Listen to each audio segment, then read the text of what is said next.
Les attentes sont légitimes au peuple, il faut y croire.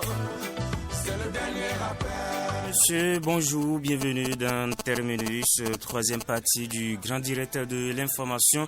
En ce vendredi 21 février de l'an 2025, ce matin, on va parler des élections générales de 2026, l'audit du fichier électoral notamment en question ce matin. Nous serons au téléphone avec Jean-Baptiste Elias. Il est le président du comité de pilotage de l'audit du fichier électoral. Il nous donnera tous les détails par rapport à ce processus, notamment après que le gouvernement ait débloqué les fonds vendredi, ou du moins ce mercredi dernier, en Conseil des ministres. Le 01 44 70 2x44 sera à votre disposition pour passer également en direct. N'hésitez pas. Appelez-nous, le standard vous sera ouvert dans quelques minutes. Mais avant, nous allons marquer une coup de pause. Le monde en un seul jour. Tes attentes sont légitimes au peuple, il faut y croire. Et bien voilà, on est de retour en studio ce matin. Nous allons prendre la direction de la partie méridionale de notre pays pour retrouver notre invité téléphonique du jour, Jean-Baptiste Elias. Bonjour. Bonjour. Merci d'avoir accepté notre invitation ce matin. Il n'y a pas de problème, nous sommes là pour vous et nous sommes là pour les auditeurs et auditrices. Voilà, je précise que vous êtes acteur de la société civile, président du comité de pilotage pour l'audit du fichier électoral, et c'est justement de ce audit que nous allons parler ce matin sur notre émission Terminus sur Fraternité FM. Eh bien, le mercredi dernier, en Conseil des ministres, le gouvernement a débloqué près de 160 millions de francs CFA pour ce processus-là très capital en vue des élections générales de 2026. Mais d'abord, Président, dites-nous, quand on parle d'audit ou d'audit du fichier électoral, que doit-on comprendre réellement? Merci beaucoup.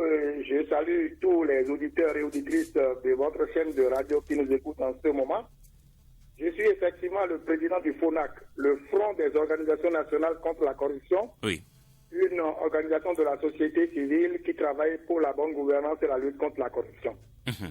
Et j'ai été élu président du comité de pilotage de l'audit du fichier électoral qui doit servir pour les élections générales de 2026. Voilà. Alors, pour répondre à votre question, l'audit, c'est quoi? Oui. L'audit, c'est simplement une vérification. C'est une vérification d'un produit fini.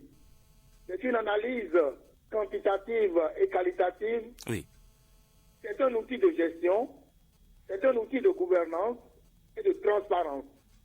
L'audit du fichier électoral, tout simplement, est une bonne pratique. Voilà ce que je peux vous dire en matière de définition de l'audit. Voilà qui est donc... On fait l'audit, oui. on fait l'audit du fichier électoral. Oui. Le Bénin n'est pas le premier à vouloir le faire. Pendant que j'étais président du Conseil de l'Union africaine contre la corruption, nous avons fait l'audit du fichier électoral au Togo, on l'a fait au Niger, on l'a fait au Sénégal, on l'a fait en République démocratique du Congo, on l'a fait au Gabon, on l'a fait au Kenya, on l'a fait au Mali, on l'a fait à Madagascar, pour ne citer que ceux-là. Alors, l'audit du fichier électoral, oui. Qu'est-ce que ça va faire en fait? Oui, et c'est justement la question que je m'en vais vous poser. Est-ce que c'est nécessaire, l'audit du fichier électoral? Voilà, c'est nécessaire parce que, vous savez, dans le système complet de l'élection, oui. Il y a des éléments qui interviennent dans la gouvernance et surtout ce que nous appelons la fraude électorale. La liste électorale constitue le premier élément, le premier outil important qui sert de base pour les élections. S'il n'y a pas de liste électorale, il n'y a pas d'élection.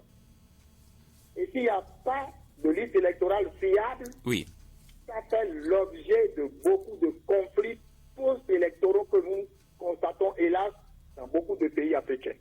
Alors, l'audit de fichier électoral que nous voulons faire doit permettre de vérifier l'effectivité de l'enregistrement des citoyens dans la base de données selon les dispositions légales. Oui. Je vais vous donner un exemple. Oui. La loi 2017-08 du 19 juin 2017 portant registre d'inscription des citoyens béninois disposent expressément que dans la base de données, on doit enregistrer les noms, prénoms, date de naissance, lieu de résidence, quartier, arrondissement, commune, département de chaque individu qui sont sur le territoire national. Il y a 2 registres. Un registre pour les étrangers et un registre pour les nationaux béninois. L'audit fera quoi? L'audit va vérifier si tout ce qui est prescrit par la loi est bien respecté. Oui. Premier élément. Deuxième élément, il est dit dans la loi que ceux qui n'ont pas d'acte de naissance ou de jugement supplétif doivent être parrainés par 3 personnes pour témoigner que ceux-là vraiment sont des Béninois et qui sont nés à tel moment. Oui. Est-ce qu'on a respecté ça en inscrivant les actes des gens dans la base de données? L'audit va vérifier ça. L'audit va vérifier également si tous ceux qui sont décédés, parce que la loi prévoit que tous ceux qui sont décédés doivent être renseignés et on doit les enlever de la base de données. Est-ce qu'on les a vraiment enlevés tous? Alors, voilà autant de choses que l'audit doit pouvoir faire pour permettre à ce que la liste électorale soit une liste consensuelle et que ça ne crée pas de problème. Donc, l'audit que nous voulons faire est sur la base de la liste électorale informatisée, la LEI.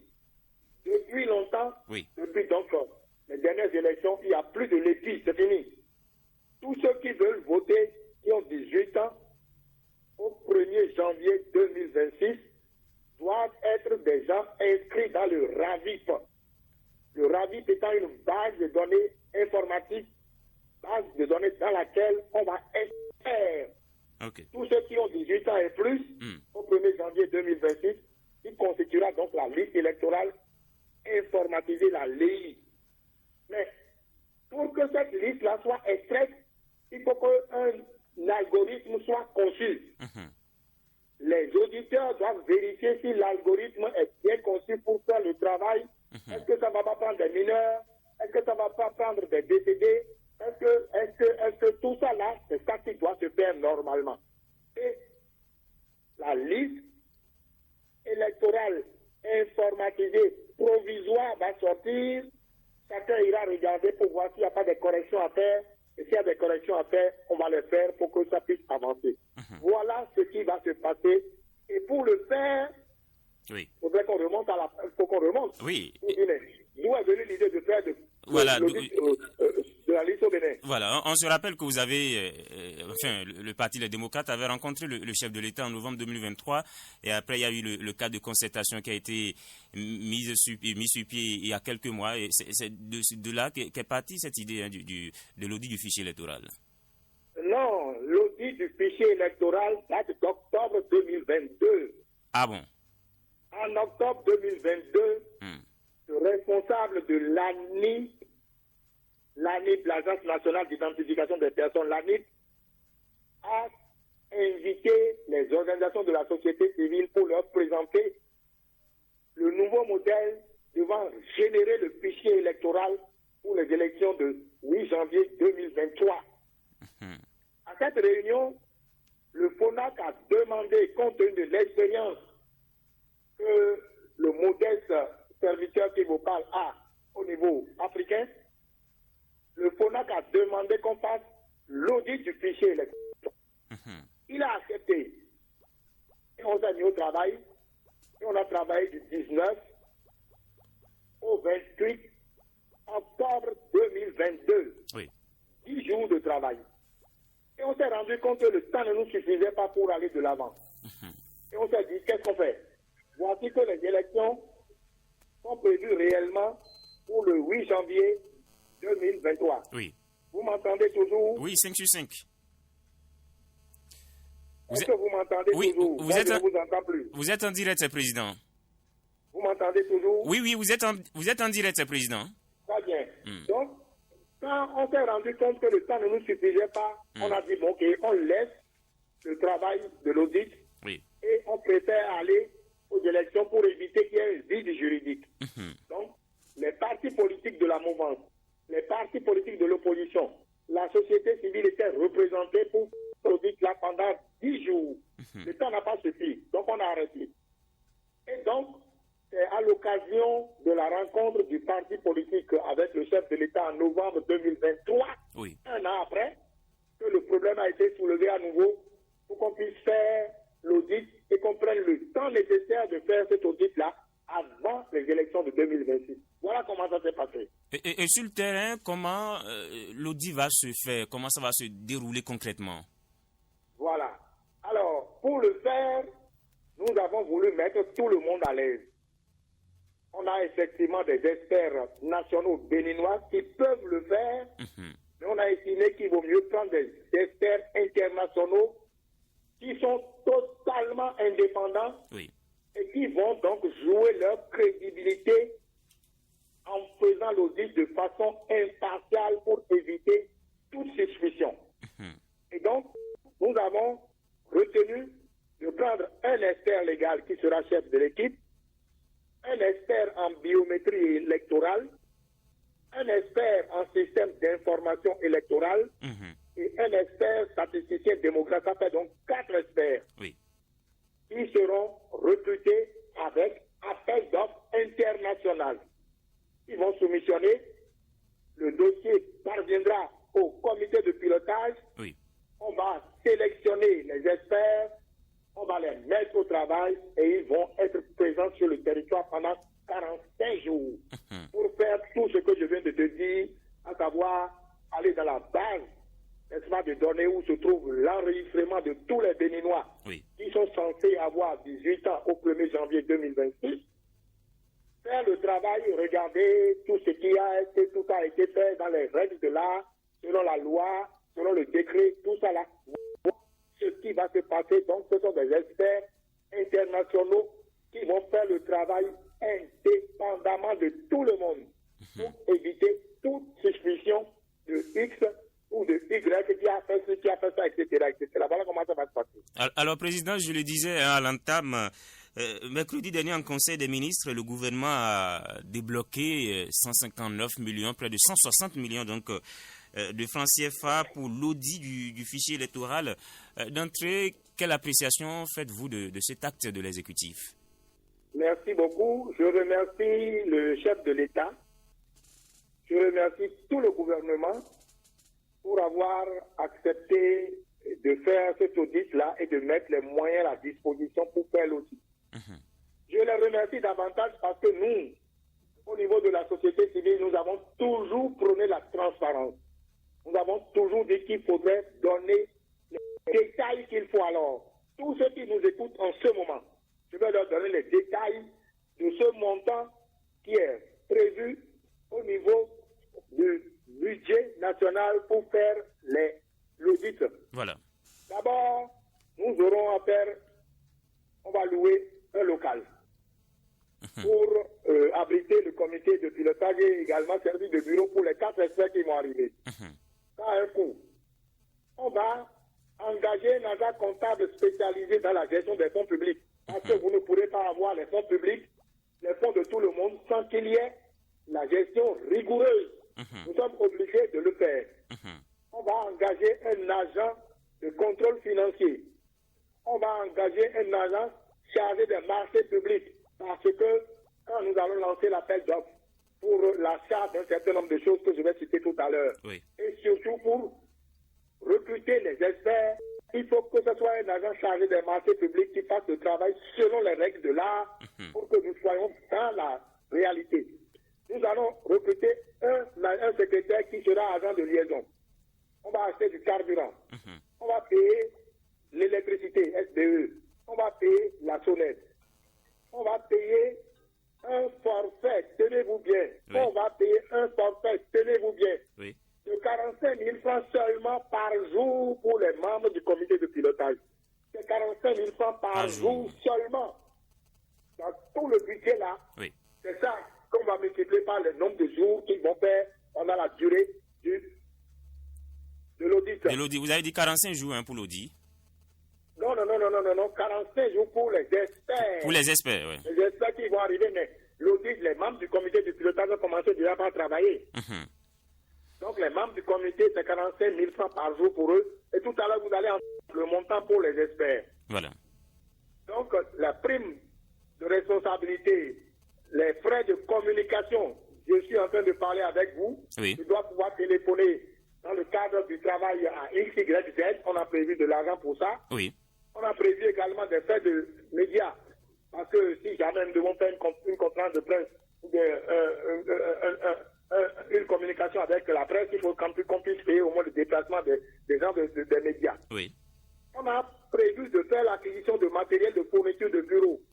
On va acheter une photocopieuse, on va acheter une imprimante, on va acheter un petit ordinateur portable pour pouvoir garder la base de données. Oui. Nous allons payer les experts. Tenez-vous bien, et tous ceux qui nous occupent en ce moment doivent entendre le montant prévu pour payer les experts. Les experts, billets d'avion. Oui.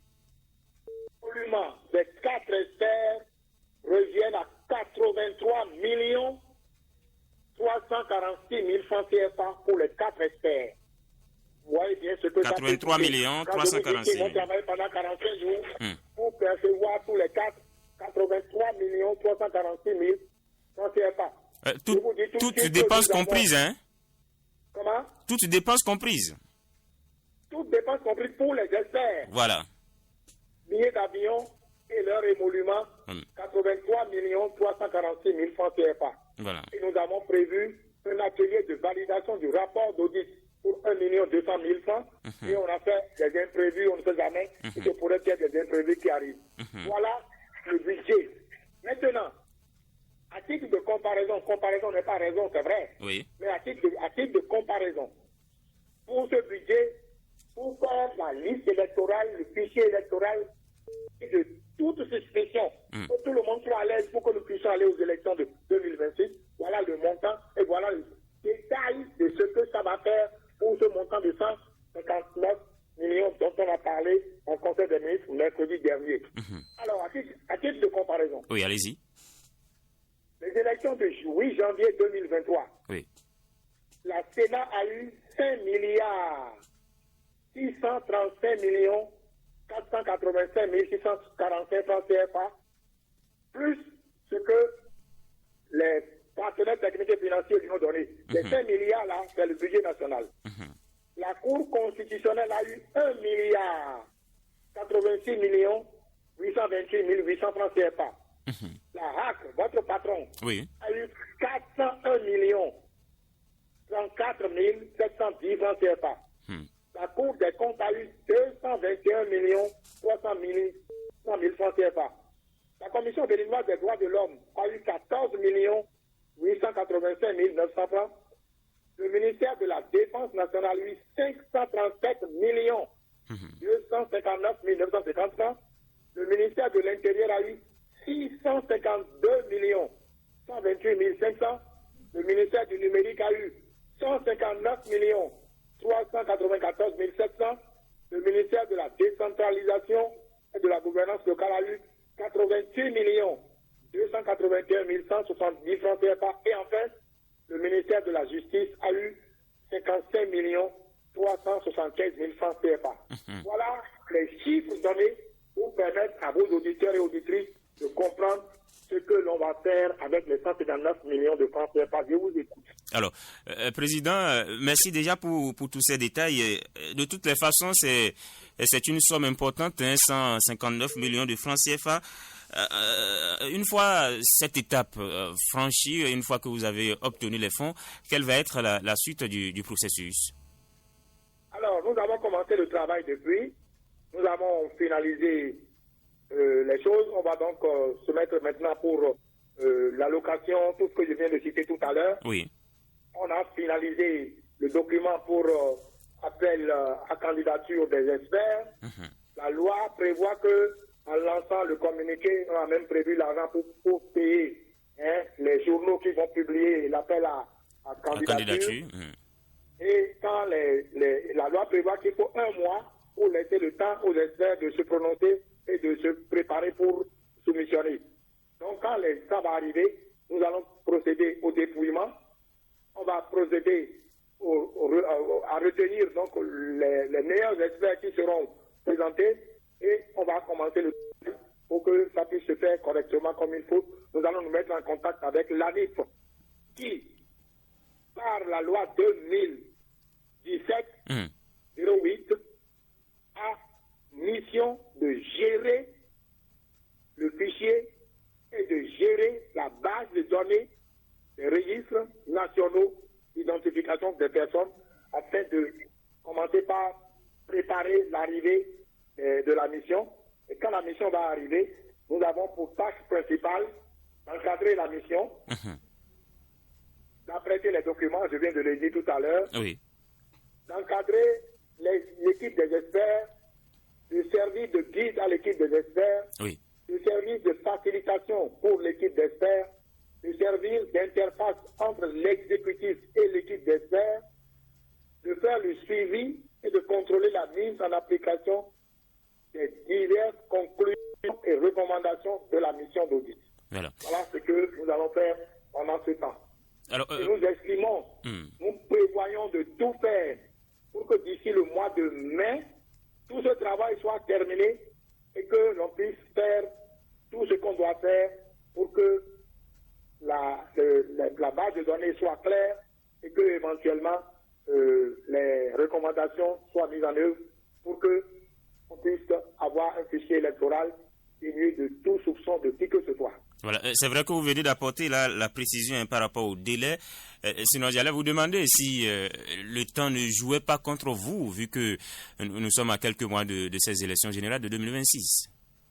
Non, nous avons tout prévu. Heureusement que j'ai répondu à la question avant même que vous la posez. Donc voilà ce que nous faisons. Voilà que nous sommes obligés d'aller vite et de travailler de jour comme de nuit pour que tout se passe dans de bonnes conditions et que tout soit dans les règles de l'art et que justement nous respectons le délai prévu parce que la loi a prévu. En septembre, il faudrait que le 1er G soit sorti déjà de la base de données. Donc nous estimons que d'ici fin mai, si vraiment il doit y avoir de retard début juillet, il faut que ça soit terminé. Alors, Jean-Baptiste Elias, certains observateurs pensent que cet audit ne sera pas indépendant, vu que c'est l'exécutif qui met les fonds à disposition. Que répondez-vous à ça? Mais non. Le comité de pilotage est prévu pour être composé de 6 membres. Oui. Aujourd'hui, nous sommes 5 déjà. Dans les 5, il y a 4 de la société civile. Il y a un seul représentant du parti politique de l'opposition. Toute l'opposition s'est réunie pour désigner un seul représentant.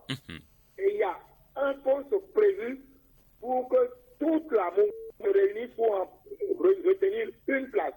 Donc, la majorité du comité de pilotage est composée rien que des gens de la société civile.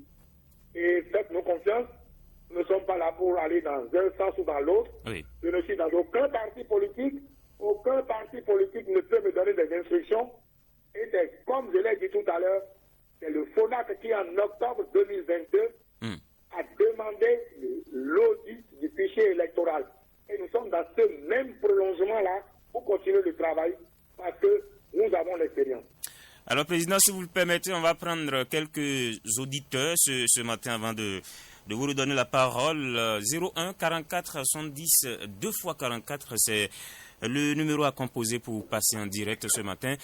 On parle de l'audit du fichier électoral en vue des élections générales de 2026 et notre invité, c'est un invité téléphonique, quelqu'un que vous connaissez très bien, Jean-Baptiste Elias, acteur de la société civile, président du FONAC, entendez le Front des organisations nationales contre la corruption, et président du comité de pilotage pour l'audit du fichier électoral. Je crois qu'il y a déjà un tout premier auditeur en ligne ce matin.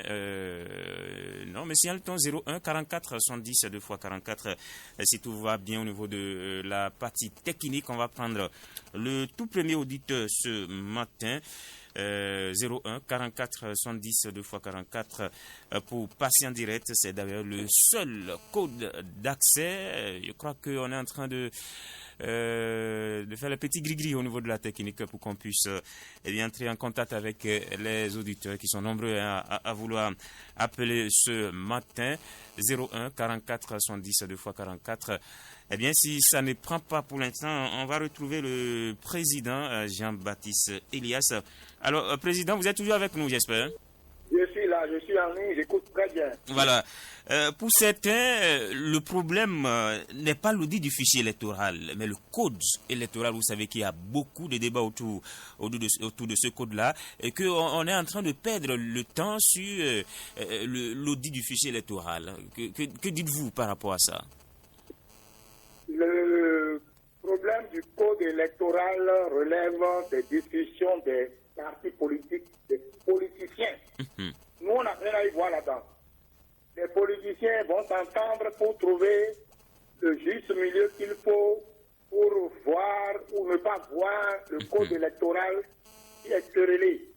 Pour nous, comme de la société civile, nous travaillons avec la loi en vigueur au moment des faits. C'est-à-dire, au moment où je vous parle, nous avons le code électoral qui est en vigueur et c'est sur la base de ça que nous travaillons. Le reste, la discussion qu'il y a au niveau du code, ça concerne les partis politiques, ça concerne les politiciens, on n'a rien à y voir. Est-ce que l'audit du fichier électoral garantit déjà la transparence des élections en 2026?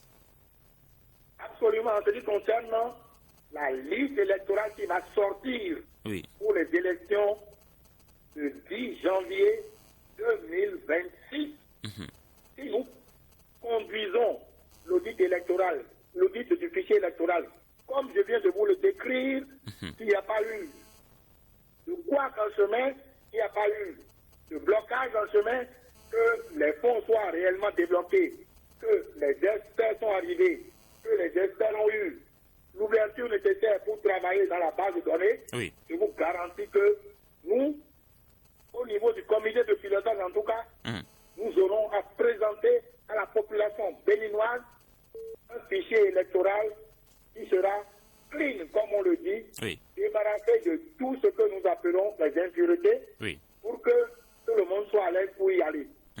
Voilà ce que je peux vous répondre sur cette question-là. Alors, on va voir si le petit souci au niveau de la partie technique est réglé pour qu'on puisse prendre quelques auditeurs ce matin. On tend déjà progressivement vers la fin de cette émission. 01 44 110 2 x 44. Ça ne marche pas en spécial au niveau de la partie technique. Président, il reste avec vous. En prélude à ce taudis, je le précise, vous avez échangé avec les différents partis politiques ainsi que les acteurs de la société civile et même des religieux. Quel point peut-on faire aujourd'hui de cette tournée? Nous avons rencontré effectivement les partis politiques de l'opposition déjà qui font partie du cadre de concertation. Oui. Nous écrit aux partis politiques l'Union progressiste, le Renouveau. Oui. Aux partis politiques, le Bloc républicain. Aux partis politiques, Moël Bénin. Aux partis politiques, Renaissance nationale. Et aux partis politiques, les démocrates. Oui. À ce jour, vendredi 21 février 2025, Moël Bénin a été le premier à nous recevoir. L'Union progressiste, le Renouveau, a été le deuxième à nous donner un rendez-vous pour le 10 mars prochain, 10 mars 2025. Les démocrates nous ont reçus. Nous attendons le Bloc républicain et nous attendons Renaissance nationale. Voilà les deux partis qui restent, qui ne sont pas encore manifestés et nous pensons que c'est leur calendrier, leur programme qui ne permet pas pour l'instant de nous fixer un jour précis pour que nous puissions les rencontrer et discuter avec eux et leur expliquer ce que nous voulons faire. Alors, vous avez rencontré Moël Bénin, vous avez dit, et quelles sont les conclusions qui ont été tirées au cours de ces échanges-là? Alors, avec Moël Bénin, nous avons expliqué ce que nous voulons faire. J'ai bien l'impression que le président du Moël, avec son équipe, ils ont bien compris ce qu'il y a à faire. Et ils nous ont dit, au niveau de la mouvance, puisqu'ils sont partis politiques de la mouvance, Oui. ils ont pris une décision ensemble, celle de ne pas s'associer au travail malgré le travail technique. C'est le mot employé par le président Oui. de Moël Bénin quand nous l'avons rencontré. Quand on lui a expliqué, il dit, ça c'est le travail technique. Nous ne voulons pas nous mêler à ça. Dès que c'est prêt, eh bien, nous allons tous en profiter. Voilà ce que je peux vous dire pour l'instant. On me signale, le président, qu'au niveau de la partie technique, on pourra enfin prendre les auditeurs ce matin. 01 44 110 44 44, le numéro à composer pour passer en direct. Le tout premier est en ligne enfin. Bonjour. À qui ai-je l'honneur? C'est vrai que c'est très faible là. J'avoue que j'ai du mal à vous entendre, mais allez-y. Non, je crois que ça va être très compliqué. Toujours des soucis par rapport à la ligne téléphonique ce matin. Les dieux de la technique qui ne sont pas avec nous, c'est bien dommage. Alors, Président, pour vous résumer, c'est qu'il n'y a pas d'interférence politique dans tout ce processus-là. On n'a pas à craindre que des acteurs politiques puissent d'une manière ou d'une autre influencer sur le travail que vous êtes en train de faire. Faites-nous confiance. Les pays africains, il y en a 54 qui m'ont fait confiance en m'élisant président du Conseil de l'Union africaine contre la corruption. Oui. J'ai travaillé dans ces pays-là. Je n'ai pas eu de problème à ce jour. Je vais finir à mon mandat. Je n'ai pas eu de problème à ce jour. Oui. C'est que tous ceux avec qui j'ai travaillé dans ces pays-là ont bien compris la neutralité que j'ai eu à faire dans ce domaine. Et ce serait la même neutralité que je ferai dans mon pays. Voilà. On va prendre... Vous pouvez être confiant que je n'accepterai aucune directive venant de qui que ce soit parce que c'est un travail scientifique et technique que nous voulons faire. Il y a des règles qui conduisent l'audit du fichier électoral. Ces règles seront respectées. Nous allons y veiller et les experts feront le travail selon les règles de l'art parce qu'ils vont mettre en jeu leur crédibilité. Parce que s'ils font mal, moi je ferai le compte rendu au niveau de l'Union africaine pour dire tel expert a très mal fait telle et telle chose dans tel pays. Et donc leur réputation serait mise à rude épreuve. On prend un auditeur. Cette fois-ci, on me signale que c'est bon. J'espère que c'est vraiment bon. 01 44 70 2 x 44. Bonjour. Bonjour, le journaliste. Enfin, à qui ai-je l'honneur? Vous avez l'honneur à M. Jacques Aouaïen du quartier Transat Parakou. Nous vous écoutons, Jacques Aouaïen. Merci, monsieur le journaliste. En un premier temps, je salue votre invité, quand bien même c'est un coup de fil téléphonique, je lui salue. Je vous ai suivi un peu. Par rapport à l'audit du fichier électoral, c'est une bonne chose. Ça fera du bien. Ça fera du bien à la compétition. Et on a appris que c'est 159 millions qui est décaissé pour auditer le fichier électoral. Bon, là, seul n'est pas le problème. Le problème aussi se situe au niveau du code électoral où le taux d'exigence est élevé. Là où on demande jusqu'à 20%, où on demande 20%. Ok, par le passé, c'était 10%. Jacques Aouaïen.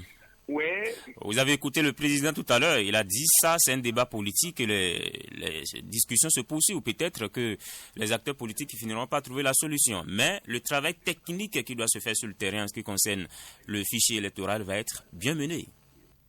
Oui, que ça soit dans un bref délai, puisque nous tendons progressivement vers l'échéantoir de jour J. Vous l'avez écouté tout à l'heure, il a parlé de fin mai 2025, début juin au plus, 2025 toujours.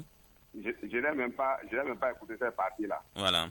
Donc c'est bon. On vous aura compris. Que les choix et que nous allons à une élection fiable. C'est le souhait de... C'est le souhait de tout le monde. Qu'on assiste à une bonne fête. Merci. Et nous, c'est notre souhait et que ça soit une élection inclusive. Voilà. C'est ça qu'on veut. Merci à vous, Jacques Aouin. Merci à vous aussi. Passez une bonne journée. On va prendre un autre puisque le temps s'est épuisé. 01 44 70 2 x 44 pour passer en direct ce matin sur Terminus. On parle de l'audit du fichier électoral. On en sait davantage sur ce processus. Bonjour. Mesmet Tossou depuis Bayerou. Nous vous écoutons. Oui. Je dis bonjour d'abord au président qui est votre invité. Oui. Je ne sais pas s'il a l'écoute. Je lui demande pardon de faire le travail comme le Béninois veut. De faire le travail pour que l'élection de 2026 soit une élection libre et transparente. Et je vais le demander, nous sommes au Bénin, que nous nous connaissons bien. Dans tout ce qu'il a cité comme société civile, comme les représentants du parti, moi je demande qu'il n'y a pas de la corruption. Il faut qu'on travaille pour qu'en 2026, nous puissions aller aux élections libres et transparentes, sans bruit. Et le soir, on va faire toujours comme on va danser, manger ensemble. Voilà. Et pour éviter tout cela, surtout la corruption, je connais bien les Béninois. Ce qu'on envoie là-bas, il ne faut pas qu'ils soient corrompus et faire d'autres choses. Et après, on va toujours crier, s'il est à l'écoute, il n'a qu'à le faire. Dieu de la terre le voit. Voilà, le président qui est toujours à l'écoute. Merci. Merci, Mesmet Tossou. On prend un tout dernier ce matin avant de revenir conclure cette émission. 01 44 70 44 44, le seul code d'accès. Auditoire, bonjour. Oui, bonjour, monsieur le journaliste. À qui ai-je l'honneur? Guy Stéphane Yokossi, je vous appelle du quartier Tibouna. Vous êtes en direct? Oui, tout à fait. Ok, je salue votre invité. Oui. Mais moi, je voudrais demander, il était où quand la population se plaignait par rapport au comportement du gouvernement? Et c'est aujourd'hui quand on parle de la relecture du code électoral que vous le faites monter sur le créneau. En temps normal, il y avait déjà des débordements où on attendait sa réaction depuis 8 ans. Et c'est grâce à vous aujourd'hui, lui, il monte sur le créneau. Bon, c'est vous qui l'invitez. On a toujours Guy Stéphane Yokossi. Oui. Je vais finir. Les gens qui sont enregistrés à Parakou, dont leur nom se retrouve à Malanville, ça va se passer comment? C'est tout ça que l'audit veut corriger, j'imagine. Bon, ok, on va voir. Et nous avons des écoles qui sont sans table et banc. Oui. Aujourd'hui, il a le courage de nous dire sur les antennes les millions qu'on met à leur disposition, pendant que nos enfants ont besoin de table-banc dans des écoles. Pendant que dans des écoles, nous avons des enfants qui sont, des écoliers qui sont dans des hangars, ou bien sous des arbres. Comme le dit l'autre. Une mission des hommes et des moyens. Mais cette mission-là, écoutez, ça nous arrange en quoi? Pourquoi c'est les politiciens qui pensent à eux seuls et non pas à la population? Même avant Samson, là, quand vous quittez Parakou pour aller vers Djougou, avant Samson, il y a un village qu'on appelle Firou ou bien Fiarou, là. Oui. Les élèves sont sous un arbre ou bien dans un hangar, non? Tous ces millions qu'on prend pour mettre dans la politique, là, on ne peut pas construire le pays avec. Voilà. Merci à vous, Guy. Merci beaucoup. Merci, Guy Stéphane Yokossi. Merci pour votre appel. On va revenir en studio très rapidement. Président, vous êtes toujours en direct avec nous. Vous avez suivi ces quelques auditeurs qu'on a finalement réussi à avoir. Je voudrais votre réaction surtout très rapidement par rapport à l'appel de Guy Stéphane Yokossi. Pourquoi c'est maintenant que le président du FONAC monte au créneau, décide d'appeler les politiciens, rappeler les politiciens à l'ordre, d'auditer le fichier électoral et tout ça? Ce n'est pas maintenant, peut-être qu'il n'a pas écouté le début. Il a dit depuis 8 ans. Bon, si vous avez commencé en 2022, il trouve toujours que c'est tard. Depuis octobre 2022, nous avons commencé à parler et à faire l'audit du fichier électoral. Ce n'est pas maintenant. Donc, c'est de ce point de vue, je lui réponds que ce n'est pas maintenant. Nous avons commencé depuis. Il a parlé de... Oui. il a soulevé des questions d'ordre social et d'ordre politique qui ne concernent pas l'émission de ce jour. Voilà. À savoir, nous sommes sur l'audit du fichier électoral. Il y a des écoles qui manquent de bancs, de tables, tout ça là, c'est bien ce qu'il a dit, mais c'est un autre débat. Dans le cadre qu'on peut répondre à ça. Voilà. Ça ne fait pas l'objet de l'émission d'aujourd'hui. Ensuite, le deuxième intervenant a dit de tout faire pour qu'il n'y ait pas de corruption et que tout se passe bien. Je lui garantis qu'au niveau du comité de pilotage et au niveau de l'audit du fichier électoral, il n'y aura pas de corruption. Nous sommes là pour ça. C'est notre travail de tous les jours depuis 26 ans. En matière de corruption, nous allons y veiller pour qu'il n'y ait pas de corruption du tout dans ce travail à faire. Concernant la relecture du code électoral dont il a parlé, le troisième intervenant, je réponds que ça ne nous concerne pas nous. Nous sommes de la société civile. C'est un problème qui concerne les politiciens. C'est vrai qu'en tant qu'individu, nous avons peut-être un point de vue, mais notre point de vue en tant qu'individu n'a pas à être mis en exergue dans le volet de ce que nous faisons, parce que nous, notre mission, c'est de nous occuper de façon impartiale de l'audit du fichier électoral pour que nous puissions mettre à la disposition de l'État et de la population un outil important, l'outil principal pour les élections apaisées au Bénin. C'est ça là que nous faisons. Voilà. Jean-Baptiste Elias, on est à la fin de cette émission. J'imagine que vous avez quelque chose à dire pour conclure. Je voudrais inviter tous les auditeurs et auditrices qui nous ont écoutés en ce moment que désormais, pour être sur la liste électorale, il faut s'inscrire au RAVIP. Tous ceux qui ne l'ont pas encore fait sont invités à le faire et qui auront au 1er janvier 2026, 18 ans, seront donc des électeurs. Voilà. Deuxième élément, tous ceux qui sont déjà inscrits et qui, justement, par hasard ou pas comment dirais-je, aiguillonnage, se sont retrouvés à des endroits qui ne sont pas les leurs. Celui qui est inscrit à Parakou, on a vu son nom à Malambille. Celui qui est inscrit à Gogoun, on a vu son nom à Kandi, etc., etc.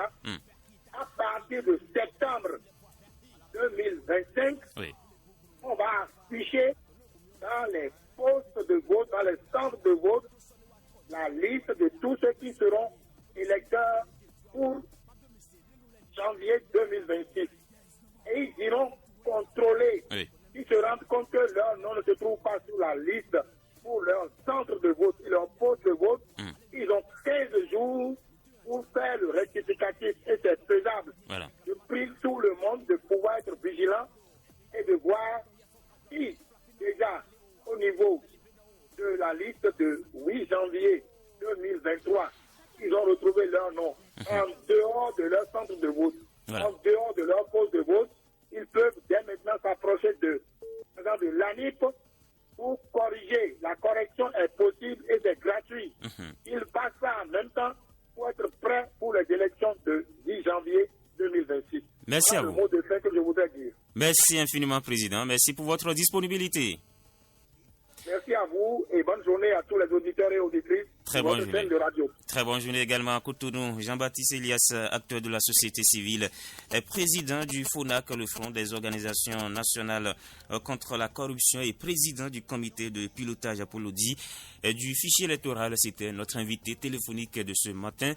Il nous a donné tous les détails en ce qui concerne ce processus, l'audit du fichier électoral en vue des élections générales de 2026. Vous en savez donc désormais davantage sur ce audit qui est annoncé donc en grande pompe qui va donc prendre corps d'ici quelques semaines. Mesdames et messieurs, stop et fin de ce numéro de Terminus.